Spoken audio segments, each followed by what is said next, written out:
Assalamualaikum warahmatullahi wabarakatuh. Selamat sore, saudara. Sektor perkebunan di Provinsi Kalimantan Timur menempati posisi dan juga salah satu komitmen pemerintah, di mana salah satu unsur dan aspek-aspek dalam sektor perkebunan ini memberikan peluang investasi yang luar biasa. Perannya pun juga sangat strategis bagi pertumbuhan ekonomi dan juga investasi yang ada di Provinsi Kalimantan Timur.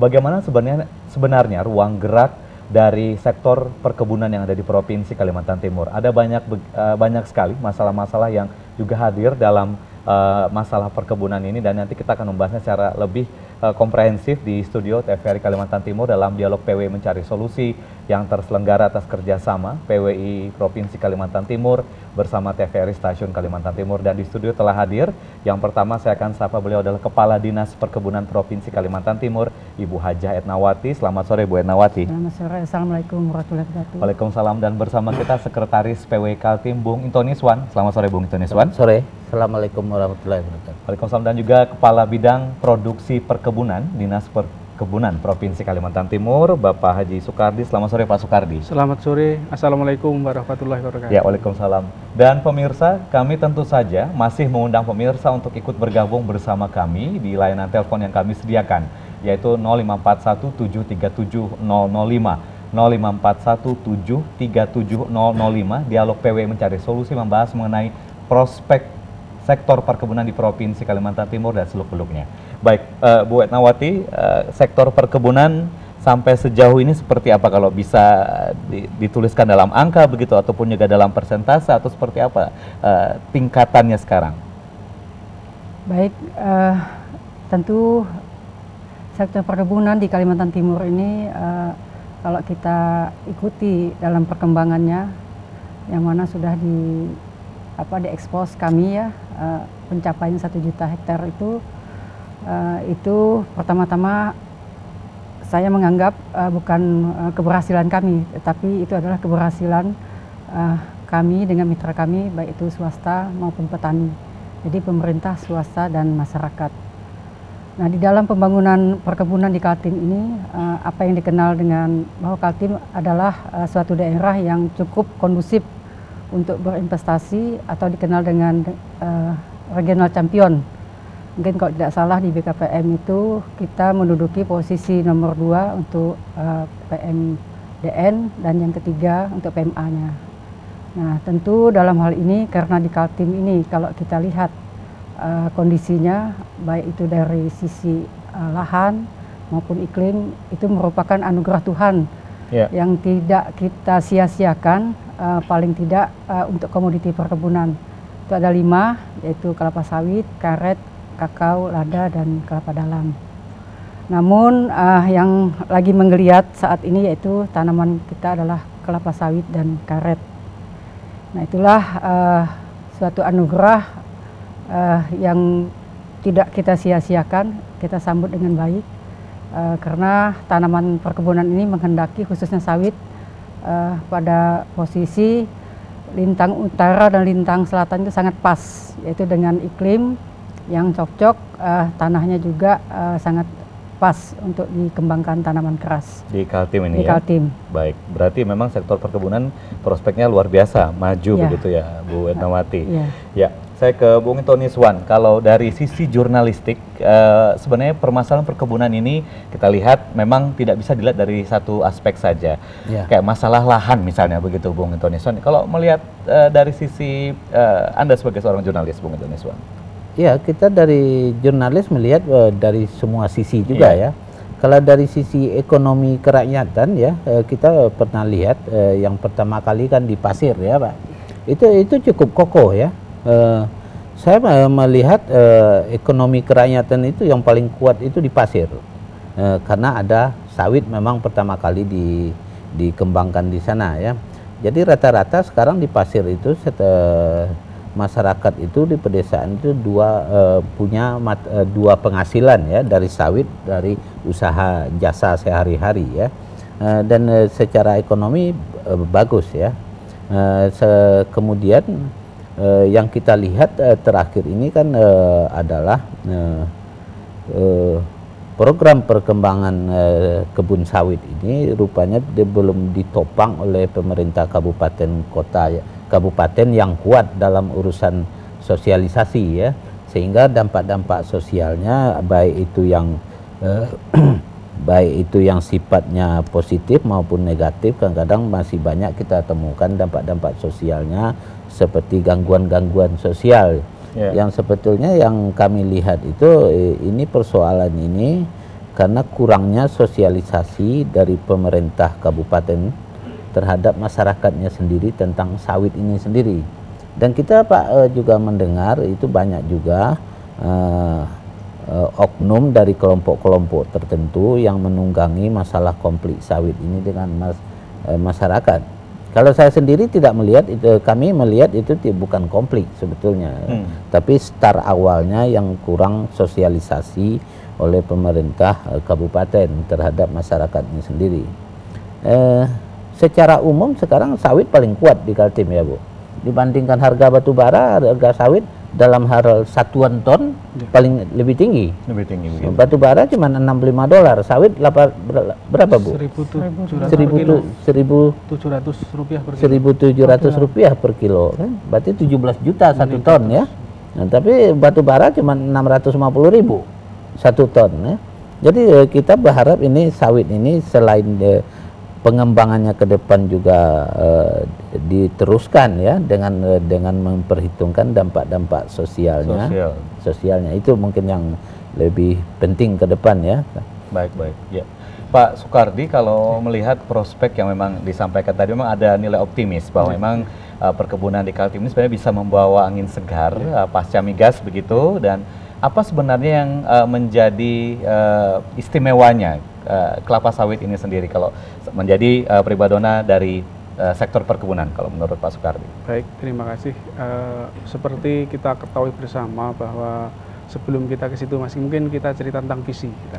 Visi perkebunan. Jadi kita menciptakan perkebunan yang tangguh, kemudian untuk mendukung agroindustri dan ekonomi hijau. Artinya bahwa perkebunan yang tangguh itu perkebunan yang kuat. Kemudian kita mendukung untuk mengembangkan industri di sektor perkebunan. Artinya ketika kita sudah sektor hulunya itu sudah bagus, maka tentunya harus disambut di sektor hilirnya. Nah kemudian juga kita mendukung juga ekonomi hijau. Artinya bahwa di dalam berbudidaya kita senantiasa memperhatikan aspek-aspek lingkungan. Di samping kita juga memikirkan tentang ekonomi. Tetapi aspek-aspek lingkungan ke depan bagaimana pengembangan kebun kita ini, tanaman perkebunan kita ini yang selalu memikirkan ke masa depan dan memikirkan tentunya nanti generasi berikutnya. Jadi tanpa harus merusak lingkungan tentunya begitu. Nah kemudian kalau kita melihat tanaman sawit kita saat ini sudah 1 juta hektar lebih, kemudian nanti ke depan tentunya karena masih peluang untuk menanam itu masih ada, karena apa? Karena izin lokasi dan sebagainya yang diberikan kepada perusahaan, kemudian juga lahan-lahan yang kritis, lahan-lahan kritis yang belum ditanami bisa ditanami oleh para petani, pekebun kita. Nah, ke depan ini kelihatannya harga untuk CPO semakin bagus. Artinya apa? Bahwa ini peluang yang luar biasa karena bisa digunakan macam-macam biodiesel, kemudian nanti minyak sawit dan turunan-turunan yang lain masih banyak. Nah, kedepannya tentunya secara signifikan pengembangan komoditi perkebunan ini ke depan akan semakin baik. Kemudian di samping sawit, tidak hanya sawit, itu ada komoditi-komoditi yang lain. Jadi ada karet, kemudian kan keperluan ban itu juga semakin meningkat. Karet alam itu juga keperluannya semakin meningkat. Apalagi adanya pabrik-pabrik mobil yang senantiasa meningkatkan produktivitasnya tentang itu, maka keperluan akan ban juga semakin meningkat. Belum lagi keperluan-keperluan yang lain seperti karet itu kan bisa dibikin untuk kondom dan sebagainya. Nah, macam-macam ini semua kita dari sektor perkebunan meningkatkan atau menyiapkan sektor hulunya. Sektor hulunya kita kuatkan dengan kondisi yang kondusif. Saya pikir mudah-mudahan endingnya nanti bisa untuk mensejahterakan masyarakat Kalimantan Timur. Saya rasa. Baik, memang ada banyak hal yang istimewa dari sektor perkebunan ini, Pak Soekardi. Tadi menarik Bu Etnawati disampaikan oleh Bung Etonison bahwa memang ada dampak-dampak sosial yang ternyata muncul dalam perjalanan pengembangan sektor-sektor perkebunan ini. Ada konflik-konflik, ada kelompok-kelompok yang sebenarnya mengambil peluang-peluang yang tidak baik begitu. Bagaimana sebenarnya Dinas Perkebunan sendiri menanggapi dan juga mengambil alih begitu banyak permasalahan yang ada di sektor perkebunan ini kalau dari pandangan Bu Etnawati? Jadi di Dinas Perkebunan itu ada namanya bidang Pak ya, namanya adalah bidang perlindungan tanaman. Bidang perlindungan itu dia menangani bukan saja masalah apa tadi yang konflik sosial, tapi juga masalah yang kaitannya dengan penyakit apa dikenal dengan OPT, organisme pengganggu tanaman. Itu sifatnya yang seperti jamur, cendawan, tikus dan sebagainya, itu namanya OPT. Kemudian yang konflik itu kami sebut dengan gangguan usaha perkebunan. Nah, di dalam gangguan usaha perkebunan itulah tadi banyak sekali peran stakeholder yang terlibat, baik itu di tingkat provinsi maupun kabupaten. Dulu di zaman Orde Baru Pak, dalam Orde Baru ya, ada namanya TP3D2, ada namanya TP3D1. Kalau TP3D2 itu khusus di kabupaten, jadi ada permasalahan itu langsung selesai rapat itu langsung selesai. Nah, kemudian dibawa ke TP3D1, begitu juga ada permasalahan habis rapat udah selesai. Pada saat itu. Nah, dengan adanya otonomi ini kelihatannya ada yang putus kayaknya gitu. Ada permasalahan terendap. Nah, itulah yang sering sekali terjadi. Bahkan kami juga sudah menginventaris ya apa yang dikatakan Pak Gubernur. Di Kaltim ini ada kasus sekitar 742 kasus. Itu bukan hanya perkebunan Pak, sebenarnya kami sudah inventaris, yang di kami ada sekitar 94 dan 14 sudah kami telusuri dan sudah kami mediasi. Kemudian ada 80 lagi. Nah, inilah yang perlu kami dudukkan bersama dengan stakeholder yang lainnya. Masalah tumpang tindih lahan, masalah okuposi dan masalah lain-lainnya itu banyak kasusnya di lahan. Jadi oleh karena itu sebenarnya dalam pertemuan ini tadi sudah saya katakan kita perlu ada satu WPN, jadi kita bisa dapat komunikasi dengan lancar. Karena kasus-kasus lahan saya tidak akan ngomong, tetapi kalau kasus-kasus urusan tupoksi perkebunan itulah yang di hulunya. Baik, baik. Oke, kita akan terima telepon yang pertama dari Bapak Safrudin di Samarinda. Selamat sore Pak Safrudin. Assalamualaikum warahmatullahi wabarakatuh. Waalaikumsalam. Silakan Pak Safrudin. Assalamualaikum Bu Etna. Waalaikumsalam. Memang kita kemarin juga HKTI juga ada rapat kecil gitu di roundtable kita. Kita juga nanti ada beberapa hal yang kalau harus Bu Etna yang memang harus Bu Etna bisa memikirkannya, jangan sampai ada dampak sosial tadi yang dikatakan oleh Pak Intoniswan. Jadi katakanlah ada tim ibu mungkin yang membantu kabupaten,